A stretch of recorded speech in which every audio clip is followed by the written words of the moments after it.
After a little bit of a break, thank you silly season, thank you decommitment season, we're back. This is Over the Middle, the original and best college football recruiting podcast around. I'm your host, Jeremy Crabtree, and I'm the senior recruiting editor for On3. And as we have been doing for years, we're brought to you by the amazing folks at YourView, the home for the best live high school football game coverage from coast to coast. While most of the action is wrapped up across the country, they're still playing high school football in some parts of the country, and YourView has you covered. You can watch games locally and past games. That's really cool. A great feature. Past games on demand from all over at watch.yourview.com. All right, let's dive right in. Let's talk some recruiting. And we're taping this on Thursday, December 9th, which means the start of the early signing period is just 6 days away. It's so tempting to talk about this kid and that kid. And we're going to dive into some of the top uncommitted names here before we're done, because it just kind of blends into this overall discussion. But those of you guys that have been with us from the beginning know that we like to take big picture looks at the college football world and the recruiting world. And we just went through a silly season unlike anything we've seen in decades. And to help us break that down and the recruiting impacts and much, much more, I'm fired up to be joined by co-workers at On3. I've got national recruiting analyst Jerry Hamilton and the director of recruiting for On3, Chad Simmons, joining us. Gents, welcome in here to Over the Middle. Hey, happy to be here, Krabby. And great to be here, Jeremy. Another signing day together in this industry for all of us. Many of them. As folks watching our video feed can tell, both Jerry and Chad are out on the road covering the recruiting trail. Chad, where are you at right now? I'm in Tallahassee, Jeremy. Been down here around Mobile, Panhandle, state championship games tonight, tomorrow. And, of course, a lot of recruiting buzz down here as well. Yeah, no doubt. The state of Florida, it seems to be the big kind of epicenter of recruiting news across the country. Jerry, you're out and about also. Where the heck are you at? I'm actually in Lafayette, at the University of Louisiana Lafayette. I've been at Alabama, Mississippi All-Star practices the last 3 days and headed back to Houston and make a little pit stop here to do this. Well, since you're in Louisiana, I mean, it's almost like a perfect segue. Maybe we planned it that way or not, but let's talk about how the silly season has reshaped the recruiting landscape, and it has to start there at LSU. And raise your hand if you thought Brian Kelly would be the next head coach at LSU. I sure as heck didn't think about it. So let's. I know Corey Raymond didn't think he was going to be the next head coach at LSU. No doubt about that. Well, we're going to touch on that in just a second, Jerry. Let's take the 30,000-foot view of what this means for LSU. Chad, from a purely recruiting standpoint, what's your thoughts on how Brian Kelly fits there at LSU? I have a lot of questions, Jeremy. I definitely just have concerns at how he fits that culture. LSU is in Louisiana. Louisiana is like its own state, and just in a different, just almost like world. They're their own people. They have their own culture, the way they do things, the way they talk, the way they live. Now, they're diehard LSU people, and for Brian Kelly to be successful there, he has to recruit that state and be embraced by the people and the culture of the boot state. And, obviously Les Miles had some success there, and he's from the North. Brian Kelly, from a personality standpoint, it's going to be interesting how he adjusts and how welcomed he is into that state as a head coach at LSU. I think it comes down to just personality and relationships, and he has to hire the right staff. I think he has to fit in and be welcomed by the people, and I definitely have my questions/concerns about that. Yeah, no doubt. And you mentioned, Chad, hiring the right staff, and he naturally doesn't have a lot of ties to the state of Louisiana. So, Jerry, is that why it was important for him to get a guy like Frank Wilson, who star recruiter at LSU, UTSA head coach, McNeese State head coach, but he's got one of the best recruiters in the business, right? Look, immediately, Frank Wilson's making an impact. A&M's worried about Le'Veon Moss already. So he's definitely made an impact out of the gates.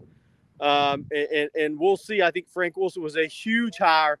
And now after you've seen things transpire, a must-hire for LSU with Corey Raymond going to Florida, Kevin Falk no longer being retained. Both those guys that told 2023 prospects they were going to be retained. That was the early word they had gotten, and then that did not happen. Yeah, Chad, you mentioned winning over local talent is priority number one, maybe number two, number three, and number four. How does he build those relationships with those kids and with those high school coaches down there? I mean, he's not Brian Kelly's not a natural fit there. How does he win over the local high school coaches in Louisiana? Well, I think all they know about right now, as far as Brian goes, is that his track record as a coach. Everyone I've talked to, from high school coaches to high school players to the recruits to even a few 7-on-7 guys that work in that area, that have a lot of guys that Kelly and that staff will recruit at LSU. They all know about him winning at Cincinnati, winning at Notre Dame. But it's going to become much more than that for them if he's going to recruit those players. And I think he just has to be himself, and he can't try to be. We heard him do that opening speech, trying to do the whole Southern Baton Rouge, how they talk down there. You don't, in my opinion, don't do that. Just be Brian Kelly and engage with the people. Lay out your plan, show them you're going to be a head coach that recruits, that can do things like Mario Cristobal, that can do things like Kirby Smart, that can do things, like other head coaches as far as recruit. You got to have players. And to me, he has to be himself, be genuine, engage with the people, make them feel like they are the most important people to that program, and then build off that. Yeah, no doubt. Well, the one thing that the LSU fans do respect is winning, and they expect winning. They fired their last two head coaches that won national championships, so it's definitely a tall task. And I'm just utterly fascinated. I think this LSU move by Brian Kelly is the storyline that will define what happens with recruiting the next 15 years as we go down the road. All right, speaking of Louisiana, this is probably another good segue. And this one's to the Florida Gators. Former Louisiana head coach Billy Napier is now the new head coach in charge in Gainesville. And all three of us know he is a special recruiter. He's excelled everywhere he's been on the recruiting trail. It's been a little bumpy the first couple of days, but I love the staff that he's put together. Jerry, you kind of alluded to it already with Corey Raymond joining him on the staff from LSU. That's massive, isn't it? Yeah, I think it's huge for the Gators. I mean, just from a perception standpoint, it's big. Look, I mean, whatever your thoughts are, if Tim Brewster's an elite recruiter or not, he was not going to return to Florida. So Napier needed to hire big-time assistant, a guy that's an ace recruiter, a guy that could go win some battles in South Florida, in Dade, Broward County, could go west along I-10 and recruit. And he absolutely got that in Corey Raymond. Look, I mean, and Corey Raymond, that's a big loss for LSU now, too. And Florida is going to recruit against LSU sometime. I mean, that takes Denver Harris out of the LSU sweepstakes. I mean, and it's one of the 5-star corners in the country. He loved Corey Raymond. So that was not only a big get for Florida, but it also hurts a team you're going to recruit against in LSU. Yeah, I'm curious, Chad. It's going to be fun to see the Frank Wilson, Corey Raymond recruiting battles. Am I the only one looking forward to that? No, it's going to be fun. I think Raymond takes that to heart. I think he's felt for a few years now, maybe he's been somewhat held back or capped out what he could do at LSU. He always wanted to be that defensive coordinator or whatever, just moving up the step ladder, basically. So I think he kind of welcomes this as a challenge to go in there and hurt LSU in that defensive back room. And, of course, he'll play a role in other positions too, man. He's well-liked, well-respected, and it's going to be fun because, I've heard other players, especially down here where I'm at right now in Florida, called the University of Florida DBU, not only LSU. So they get their fair share of defensive backs, pretty good ones too, that come through here. Like Jerry said, Dade, Broward, Orlando, Tampa, they put their guys out there too. It's going to be very interesting to see him recruit and develop guys at Florida. And let me add in the news breaks so fast, but if Jawan Sider has not gone to Florida, there's a lot of rumors he may end up at Florida. You put Corey Raymond and Sider on that staff, you're in business recruiting in the state of Florida against Mario Cristobal, who is going to be much more difficult to recruit against. So if he could combine Sider and Raymond, that's really something to take on the recruiting trail if you're Billy Napier. Definitely. Well, we're going to talk about Mario here in just a second here. And I want to kind of piggyback with Chad talking a little bit about Florida there. We've got a new dynamic kind of down there in the Sunshine State with the coaching change, obviously, with Mario Cristobal coming down there at Miami, and then obviously the changes at Florida. If I'm a Florida fan, Chad, am I excited? Is this the right time for the Gators kind of make their move back toward where we used to see them because of the coaching change at Miami, but then also Florida State's been kind of down a little bit? Yeah, I think, if you just ask the Florida fan right now down here, a few days into the, Napier as head coach, run, it's mixed signals because they like the hire. They love what he is as a coach. He's been successful. He can recruit. He's very detailed, very organized. He's starting to put together a strong staff, but they don't like what's happening right now in recruiting, why he's letting a guy like Nick Evers decommit, why he's not calling a guy like Jaden Gibson right away to retain him and get him to sign next week. So it's kind of a mixed bag, but I do think the timing is right. The talent's always going to be here. For anyone to be successful down here in Florida, you got to recruit your home state first and expand out. And I think Napier knows that. He knows the landscape. He's from Georgia. He's coached at Clemson, Alabama. He understands what he's getting into at Florida. He understands what he's doing as far as his recruiting strategy. And I do think the Florida fans have a lot to be excited about what he can do at the Swamp in the future. Right now, they have to be patient and really understand what he's doing in the recruiting game. He's going to go to the transfer portal. He's going to recruit guys in January for February signings. It may not be a great start next week, but I think if you look at the big picture and long term, he's a great hire. Yeah. Hey, Jeremy, I want to add to that. I think the biggest thing for whether it's Napier, Cristobal, Norvell, all those guys in the state of Florida, because I think it's a great conversation, is just look at Alabama's roster and look at Georgia's roster. Yeah.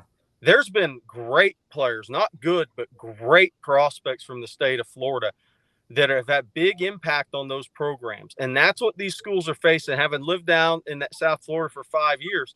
When you go to Deerfield Beach and you watch 2 first-round wideouts go to Bama, you see Amari Cooper go to Bama, you see Jalen Carter now at Georgia. Whoever it is, they better start keeping those guys. I mean, if Texas A&M signs Shamar Stewart next week, it's another 5-star guy and a difference maker and a future first-round pick level kid. Somebody has to start keeping those guys at home, and that's the bottom line. So whoever, it's Napier, Norvell, Cristobal, they almost have to work in unison as a group to keep these kids home at this point, because there's far too much talent going to those programs that are at the top of college football from the Sunshine State right now. No doubt. Well, I know all three of us are fans of Mario Cristobal and all the success that he's had everywhere he's been, and obviously churning Oregon into not just a Pac-12 recruiting powerhouse, but into a national recruiting house. However, he's going into a different situation at Miami where they've been selling kids for years on being how great we used to be. They didn't have the facilities commitment. They didn't have the administration commitment. So, Chad, they're talking a lot about giving him the right tools to succeed, upgrades and facilities and other things that they've been so woefully behind in other areas. Is that going to matter? Can a guy like Mario with those tools turn it around at Miami? Simple answer is yes. And I think not just because of who he is, but also now having the AD with Dan Novacavage coming back to Miami as well. He's done it at Clemson and at Georgia Tech. I mean, he changed Clemson's landscape as a recruiting program too. Sure. He's very good, and he understands, what it takes to be Miami, and I think Cristobal understands what it takes to be Miami. They've lived it. Mario played it. I think he is to me, just from a fan of college football, he's my favorite hire in all of this, because as a fan, we need Miami back. We need Miami to be Miami. We need FSU to be FSU. Of course, I love Lincoln Riley at USC. We need USC back as well. College football fans. But I do believe Mario is the right guy at the right time for his alma mater. He understands, like Gerry said, keeping those kids at home. He played at Columbus High School in Miami, 10 minutes from the campus. He understands what it takes to recruit that area and build that umbrella around to keep those kids at home. You can't get them all, but don't let the brothers go play at Alabama. Don't let those Deerfield Beach guys and Miami Northwestern kids and even St. Thomas Aquinas guys leave. Keep them home. For them to be successful, they have to recruit that area within 30 minutes, an hour away, right now. And Mario's the guy that understands how to do it. Kids are going to listen. He understands how to be a head coach, how to recruit, and how to win. And I believe he'll turn that program around, I think, fairly quickly. Wow. Well, Jerry, I saw you nodding your head there too. So I'm curious. I mean, the high school football community in Miami is going to embrace Mario, aren't they? Oh yeah, absolutely. And that's the toughest thing for Napier and Norvell now. Yeah. Is the high school Dayton, Broward County are going to be all on Mario Cristobal's side. Now I know there's a lot of Florida State fans and Gator fans that are coaches and whatnot, but still, it's just the first time for me that everybody, the Ed Reeds of the world, the alums, everybody is going to be pulling the boat the same direction at Miami. And that's normally when you see a program return. Now, they've got some facility obstacles they're going to have to overcome, because I'll still say this. Look, when my recruiting's changed so much, Jeremy, and sadly, we were probably getting into the business about that time, but where recruiting's changed is these kids get on these buses with 7-on-7 teams and they see what else is out there. And they see all these other nice places. So Miami, at some point, the stadium is not conducive to being a great football program in college. And the facilities are behind the people you're recruiting against: Alabama, Georgia, Tennessee. I mean, you just line them up. Their facilities don't compare. So they have to have everybody moving in the same direction at that university and that football program to get it done. And I think this is the first time they do have that. Yeah, no doubt about that. All right, let's transition and look at another national level program, another marquee name that has a new head coach. I mean, this has just been crazy this year with 28 head coaching changes across college football. It's unreal. But Notre Dame, we talked earlier about losing Brian Kelly to LSU, but I'm curious, guys, what your thoughts are on Marcus Freeman to Notre Dame. And I'm so old that I remember covering Freeman as a recruit, and here he is now, 35 years old, and he's been handed the keys to one of America's premier programs. But off initial reaction, Chad, it sure looks like that it's going to sell well on the recruiting trail. On the recruiting trail, for sure. I think I've had some people have some questions about too soon, too early, being just 1 year at Notre Dame as the DC, like you said, 35 years old, spending a few years at Cincinnati. There's no doubt, that the kids on my end are excited about the hire. They love his energy, his passion, his ability to coach, how he connects with not just them, but their parents, their high school coach. He puts a lot of energy into recruiting, but you're still at Notre Dame. You still have a cap on who you can recruit. You can't go get the guys Alabama gets. You can't get the guys Georgia gets. Can't get the guys Texas gets because of academics and other things that play into that. So he still is going to be capped on who he can recruit and who he can get. There's no doubt on the recruiting side, I think he's a great hire, and the kids are very receptive to him as the head coach. You want to know my one opinion? I agree with everything, Chad. My first thought when it looked like Marcus could get this job is, he's been there less than a year. You know how much he impressed the powers that be in less than a year to get the University of Notre Dame job? They probably could have had Matt Campbell, Luke Fickell, and a lot of other guys. But how impressive must he have been to the powers that be at Notre Dame that they went this direction, a guy without head coaching experience? I commend Notre Dame on it because I think it's outside the box a little bit, and I like it. I mean, it's the easy answer is to go hire the guy who has skins on the wall. Yeah. But they trusted what they got to know about Marcus Freeman, and that to me was a really strong kind of stamp of approval, because it would be one thing if he had been there 10 years. He'd been there less than a year.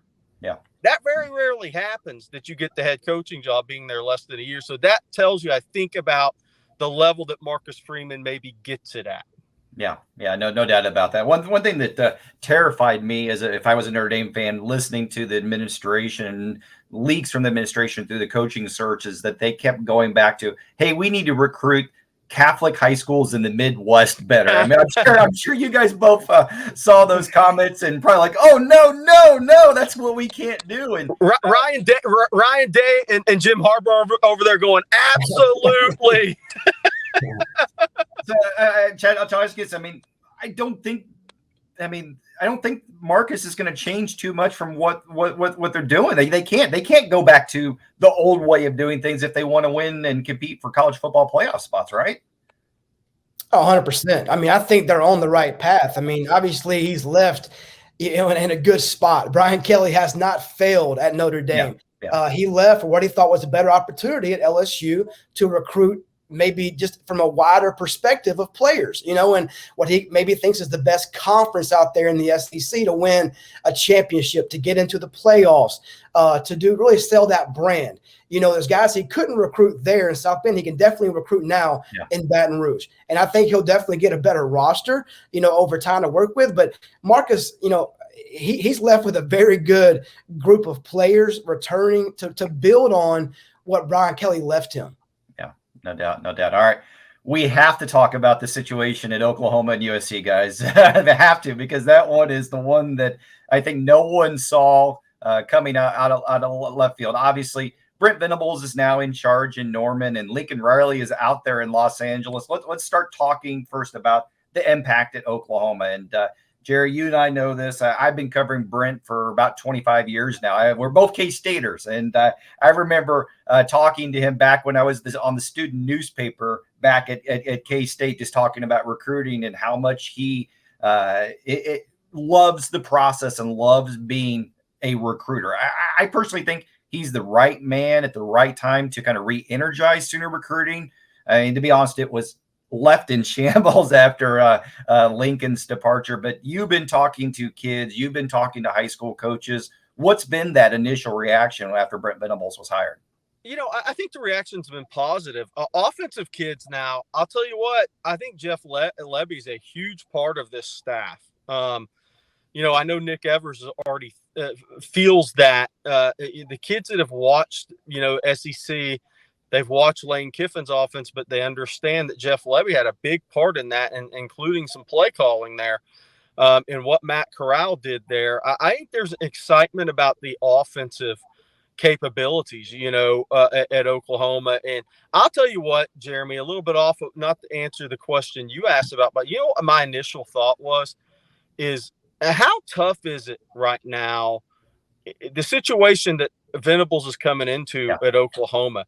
If they don't keep Caleb Williams, they're set back 3 or 4 years. Yeah. Rattler's gone. That's where the portal's changed everything. Rattler's gone. If Caleb Williams bounces, they have no scholarship quarterbacks at the University of Oklahoma. Can you imagine coming into a tougher job than that? I mean, they have players, but they have to keep Caleb Williams. I mean, it's like the biggest recruit he'll ever have in his tenure as head coach at Oklahoma is the starting quarterback at Oklahoma. Yeah. And I think the hire of Jeff Lebby is huge in keeping Caleb Williams there. We'll see what happens, but I think that gives Oklahoma a chance. But I think they're going to recruit really well on offense. I think they're going to recruit really well at quarterback. I think an underrated part of this is Biedenbaugh, likely to stay at OU. Or I don't know if it's been announced that he is already staying. It's hard to keep track of everything going on. But assume he is staying at Oklahoma, which everybody's saying. I think that's big because that goes to the belief that Biedenbaugh has in the University of Oklahoma, and not just going out to USC. Yeah. I mean, I think that's another big one for Brent Venables. That's a second big recruiting one if he can keep Caleb Williams. So I think the offensive staff's going to be set up to recruit and sign some really good players. But of course, it starts with Caleb Williams. He's got to keep him in the program. Yeah, Chad, I mean, what's the right way to put this? Most OU fans are, I'm going to use the PC word, frustrated by Lincoln's move, because it really ruined a chance at signing an elite 2022 class. I mean, it could have had number one player in the country, Marvin Jones Jr., but then they had so many 2023s on board, including all those California kids that I know you've covered really extensively. So it's almost like a sense of, it's got to be just frustration of what might have been. And that's hard to recruit against when you're Brent Venables, because he's walking into a situation where the house was almost burned down. Yeah, I mean, he took it's a tough spot for him to be in to try to rebound so quickly. But I think Gerry hit it though. I think Jeff Lebby is huge. I mean, I think everybody thinks about Oklahoma since Stoops left, Riley came in as an offensive juggernaut. You know, guys that produce Heisman trophies, first round picks, score 50 points a game, fun to watch, video game-ish, you know, all that kind of stuff. And for Lebby to come in and offset, you know, Venable's more of the old school defensive minded, well respected, but maybe not outside the box thinking as far as an offensive scheme, or maybe guys that want to go, you know, play for offensively. So to me, Lebby was huge. And I think he'll attract the kind of players that they need to continue to be successful at Oklahoma. Obviously, going to the SEC is a whole nother animal, a whole nother discussion we can have down the road. It's going to be a different, you know, task for them to be competitive and win that much in that conference. But I do like who Venables is, you know, what he stands for, how he's structured as a coach. He waited for the right time. It couldn't have happened at a better time for him. A year ago, he might not have taken this job. You know, his son's graduating at Clemson. He's free at home. It was the right time. I think it's on both sides, the right time for both parties. Well, Gerry, I want to ask you this. What jumped out to me during his press conference, introduction press conference, he talked about, we want OU to be the Rolls Royce of recruiting, and how they're not going to run around the country and do these satellite camps and mega camps and offer kid. They don't want to offer a kid unless he's been on campus. It's the Dabo Swinney way, and it worked well at Clemson. Can it work at Oklahoma? Yeah, I will see on that. I will see on that. This is a different day and age. I think that's going to be a tougher haul. What I will say is, and I've always said this about the Oklahoma program. Now it's more difficult to recruit Texas now because A&M's up, right? LSU's been up, and Nick's still at Alabama, and Ohio State's raiding the state of Texas. But to me, it's always been Oklahoma, state of Texas. Pick your spots in Louisiana and crush it in the St. Louis area. I think that's always been the key for Oklahoma. They've expanded that. You know, what's interesting now is all the California recruiting's gone for Oklahoma. Or at least on the surface it is. So can you win enough battles in Texas? We'll see what Sarkisian does, right? I mean, that Quinn Ewers decision is going to be huge for Steve Sarkisian and the dominoes that could fall. But we'll see, because it's I said this when Steve Sarkisian was hired at Texas. There's never been a more difficult time to recruit in the state of Texas than now. Like when Sarkisian came into Texas, Oklahoma was up. A&M's on the way up. LSU, even though Ed Orgeron was losing control, they won a national title 2 years ago. Alabama, Ohio State. I mean, it's never been like this in Texas. So Brent Venables is going to face some of those same things that Sarkisian's faced in year one.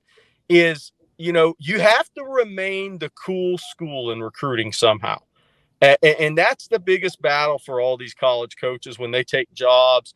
If they're, you know, if people start to have questions about your program. But to your point, Jeremy, I don't know, man. I think it's a different day and age. I just don't know if you can do that. I think Oklahoma moving to the SEC has to be able to pick their spots. They have to be able to really continue to recruit Maryland. You got to find your pocket areas where the kids are going to leave home. And so it's going to be an interesting, I'm interested to see how it's going to work. Yeah, no, I agree. I love the sentiment. I love the old school approach where you want to get a kid on your campus that's genuinely interested in your program and comes to your camps and things like that. But we you guys know better than anybody. We're in a different day and age than what we were even 5 years ago.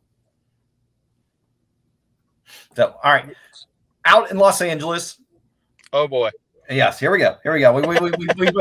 We've touched on it already a bunch of times, but I'll go to you first, Chad. Am I wrong to think that Lincoln Riley is just going to slay Pac-12 recruiting wars?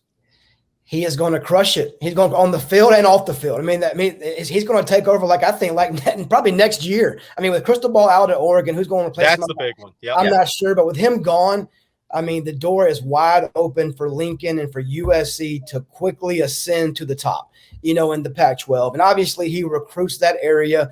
extremely well. And I think he will close on fire, next week, whether, it's going to be fun to watch Damani Jackson, what happens there, Zion Branch, what happens there. Those guys were going to Alabama and Ohio State just 2 weeks ago, and that's changed just like that, all because of him. And that's that. We're going to see guys like Elias Ricks. We're going to see transfer portal guys flock to play for him in USC.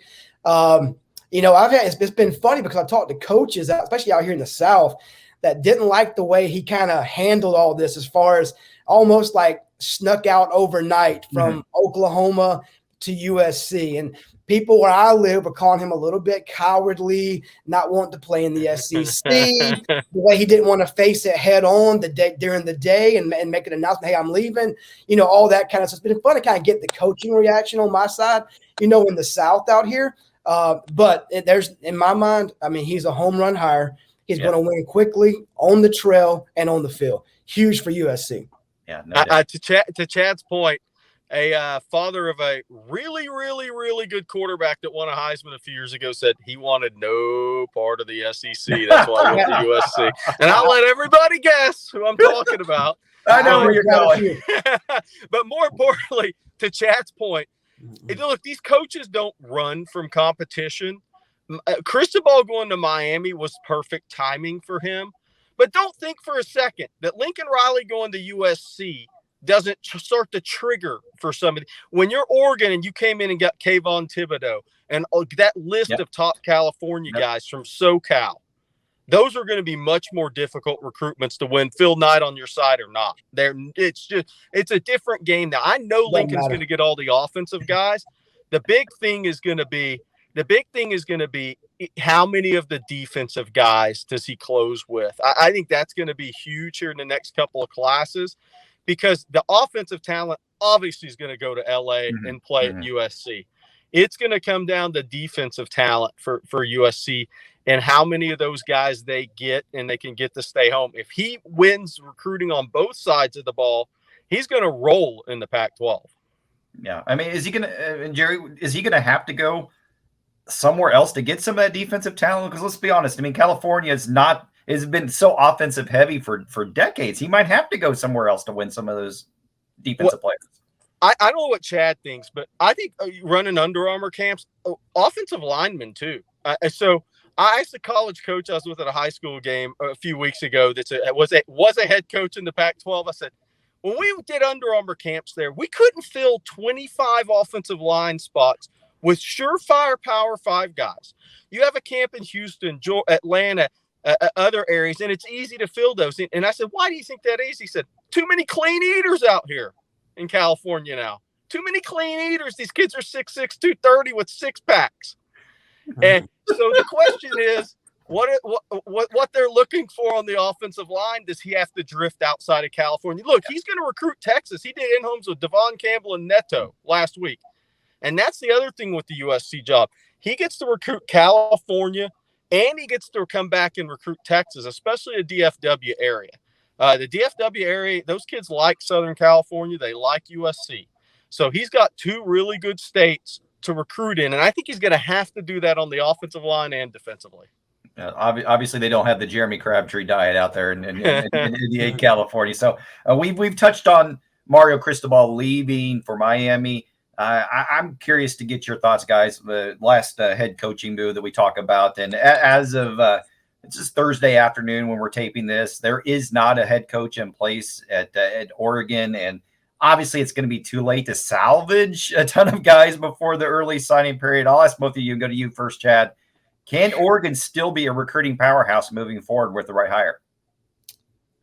I think, with the right hire, but I guess who is the right hire? Yeah. I guess that's my question. I don't think I think anybody can be good or solid in recruiting if you get the right hire, but how hard is it to make the right hire? I'm just glad I'm not the guy, making that hire. It's tough. They're in a tough spot right now.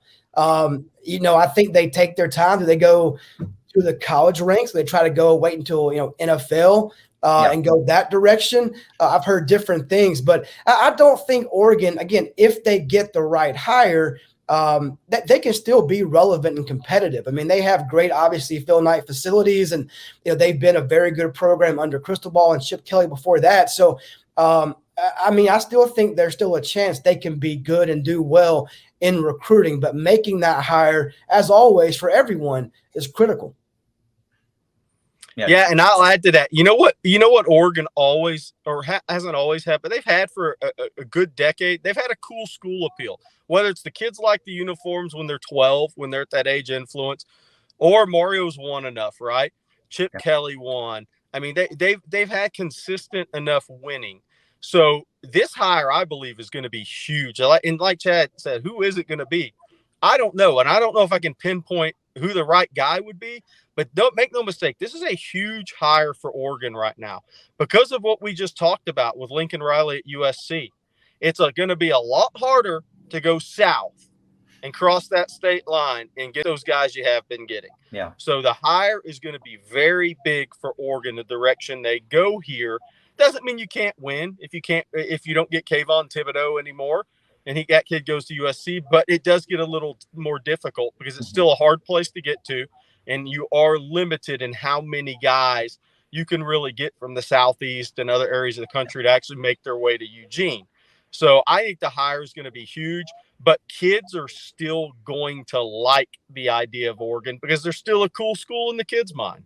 Yeah, no doubt. Then you got the NIL factor too that could be in play, obviously, for Oregon. I don't know what direction I don't know what direction they go, guys, because because most of the pecking orders are, I mean, everybody in the college football has already had got their guy, unless they decide to just blow something out of the water and do something that's so unexpected. I just don't know who they get. It's going to be really, really, really, really difficult for all those reasons. And even in their own backyard, they've given UW at Washington a 2.5, 3 week head start. And I've always thought Washington's program's a sleeping monster without the Nike money, with their bigger town to recruit to in Seattle. So it's just, I'm a Duck fan. I'm worried.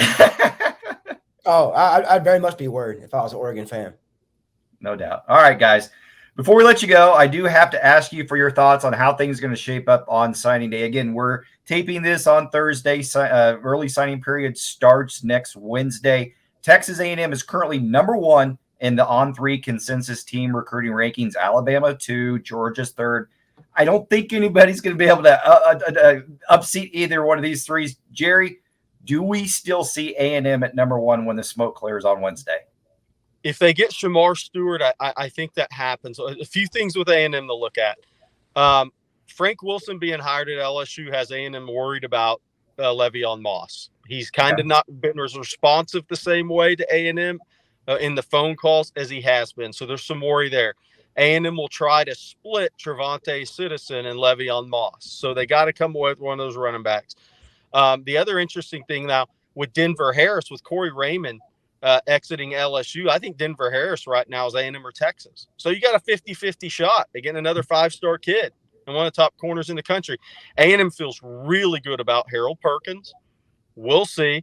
I think they have a 50-50 shot at least at Cam Dewberry. So they're in on enough guys. Now, I'll let Chad speak to Walter Nolan, but A&M's in on enough guys to where they're not going to finish any worse than second. The question is, are they going to sign their first number 1 class ever? And I think it's going to be too close to call right now. But if Shamar Stewart comes on board, somebody's going to have to tell me how they're not going to finish 1. Yeah, I mean, I'm not going to be like CNN and Gerry say too close to call for the presidential race. I'm gonna go ahead and make my call. Shannon's algorithm. Hey, I'm going to stand up on the table and say that A&M signs a number 1 class. I think they get Denver Harris. I think they get Harold Perkins. Now, like what Jerry said about Shamar Stewart, the key with him is, does he sign next week or not? Right now, I'm hearing he does not sign. Yeah. He waits until February. And if that's the case, they have to worry about Mr. Mario Cristobal for about 6 weeks. Right now A&M's in a great spot to sign Shamar, but it's not just Shamar, Denver Harris, and Harold. It's also Anthony Lucas. It's also Enoch White. They're going to get, like Jerry said, one of the running backs likely when they keep Moss or maybe get Citizen out of Louisiana. They're in a great spot, I feel like, to take over that top spot or retain it as of right now on Thursday and become number one in the class on Wednesday afternoon. Now, does Alabama get Damani Jackson? I mean, there's a lot of moving parts here, but I think there's more positive buzz about how A&M closes. Now, Bama's going to close strong. Yeah. They'll probably have a surprise flip somewhere or come something out of nowhere, like a couple times last year, JoJo Earl and guys like that. So, but right now, I feel pretty confident saying that A&M can sign the number one class. Now, will it be that way Wednesday, or maybe if they land Shamar Stewart in February? I do like where A&M's at right now to be number one. Yeah, no doubt. When you look at their class and you see that 90% of their class is a blue chips, the kicker is bringing down their blue chip ranking of all things. It's kind of funny. Jerry, I know you were nodding your head. The most interesting class, Jeremy, I know we got to go, is how's Clemson going to finish now? You talk about taking some late hits now. Those are some body blows, man. Yeah. I don't know if, Chad, you have an opinion on that, but to me, how Clemson's class finishes or comes together, doesn't come together, that's really huge for the Clemson program under Dabo moving forward. He's looking at probably hiring 2 new coordinators, let's say, possibly. There's a lot of moving parts going on at Clemson that he hasn't had to deal with for years. Maybe Dabo should go to Oregon. Might be the right time for him too. Tonight, because that team changed real quick in front of our eyes this year on the field. And if they don't get these guys like Jihad Campbell and they're going to lose Sab and all those guys, that class is falling apart quickly. And they're going to have a hard time. And the personnel on that roster right now is not as good as what it's been in the last few years. Then losing Venables, maybe Tony Elliott. They are in a tough spot. So maybe Dabo should be looking at Eugene for the next stop, possibly. Who knows? Well, his name was mentioned in Oklahoma by everybody. That you don't forget they lost Jeff Scott also too, another tremendous recruiter over the years. So yes, the one thing I do know for sure is that it looks like it's Alabama and A&M as that top 2, and it's going to be fun to watch them battle. Ohio State's there. After that, I think we're in a real who knows what's going to happen at that 4 through 25 spot, because this seems like with all the coaching changing, this is the year that we're going to see some of the most wildest last few minute flips. I think so. Yeah, and how does the portal factor in? I mean, does the portal factor into what we think about a class ranking is? That's got to factor in now. Look, Michigan State didn't sign a really good class last year on signing day. Look at what they did on the field with all the kids in the portal. So there's another factor that goes into recruiting now to me. And I know in the future years in our industry, we're going to find a way to tie them together for all the fans. And I think that's the next step in our business. Yeah, no doubt. Yeah, people down my way are hating Alabama even more to get guys like Henry Totolo and then Jameson Williams. Bama's never going away. That's what people say down here, because they can go get whoever they want in the portal the same way they can on the recruiting trail. It doesn't matter. If they didn't have Jameson Williams this year, Georgia probably beats him in the SEC championship game. Bryce Young is great, but they don't. Having that kind of playmaker, just change their team. No doubt. Yeah, for free agency in college football has forever changed the game, guys. So let's just put it that way. So I know that it's going to be fun to follow. We're not going to get much sleep over the next week, and kind of happy for Christmas, just maybe so I can get a little bit of time to relax. But I know we're going to be cranking out the great coverage at On3, and you guys are a central part of that. So thank you guys for taking 45 minutes out of your wild schedules here to have us kind of break this down, and it's going to be fun. Buckle up, guys. All right, thanks for having me, and I'm sure we'll come together at some point, probably Under Armour game. Chad and I've seen each other in person one time since On3 started, and that was at Elite 11. No, twice. Arch Manning. He lost on Thursday night. Sorry, that's right. Twice, Arch Manning. By the way, all those predictions are changing right now a little bit. Well, it wouldn't be a podcast with your over the middle without talking a little Arch Manning. And I was going to throw in whether or not he becomes a factor at Oklahoma with Jeff Levy. Jerry, real quickly. Yeah, I think that's maybe a long shot right now, but let's see how it plays out. I think Alabama and Texas are in really pretty good spots there from what I hear. And so we'll see. I don't think LSU's in the mix. I don't think Ole Miss is going to be in the mix. I think that the Manning family really liked Lebby, and now that's gone. I think it's going to be tough for Oklahoma to get in the mix. I think Arch really likes college life in Austin and Athens. And I think football life at Alabama is hard to beat. And so I think we'll see where that recruitment goes, but I think that's pretty much what you're looking at right now. OU wants to be in the mix, of course, and he has that connection with Lebby, and Lebby will give them a foot in the door without question. But like Jerry said, on my end, I'm hearing more about Alabama and Georgia being above Texas right now on my end, and that, that they've had a lot of deep talks with guys like Todd Monken at Georgia as far as one-on-one teaching and Zoom calls. And, Georgia, I think, is in this a little bit higher up than people may think outside of like Texas and Bama, based on what I know right now. And I think the key to all this is with him, where does Quinn Ewers end up? Is he at Texas? If he's at Texas, they're out, it's Bama and Georgia at that point. So it'll be interesting to watch where Quinn ends up. No doubt. Well, this is going to be fun. And by the way, Quinn's going to be on campus in Austin Saturday. This one's going to come to a conclusion pretty quick, I think. Well, who does Texas want? Do they want Manning or do they want Ewers? Well, when you're 5-7, you want Quinn Ewers. Fair enough, guys. All right. Well, again, thank you so much for taking time out of your schedule, and certainly, obviously, you guys can find Chad and Gerry on on3.com. You can also find them on Twitter. They're tweeting every few minutes here, and I can't thank you guys enough for joining me. Be safe getting home, gents. All right, guys. All right, folks, that'll do it for this season's version of Over the Middle. I can't stress this enough. I mean, I'm very serious about this. We cannot do this show without the support from all the great folks at YourView, and I especially want to thank our producer, Chris. He's helped us evolve this pod over the past 4 years into something that's unique and different than anything else in the recruiting space. And I can't thank you enough, Chris, for all your help. We'll hope we'll be back again next season. But in the meantime, be sure to check out all the great high school coverage on your local YourView and Cox channels. Don't forget to hit the website, watch.yourview.com. And be sure to check me out every day at On3. That's on3.com. We'll have the nation's best recruiting coverage leading up to signing day and beyond. Thank you, everybody, for joining us this season on Over the Middle. This is Jeremy Crabtree signing off. Talk to you guys again soon.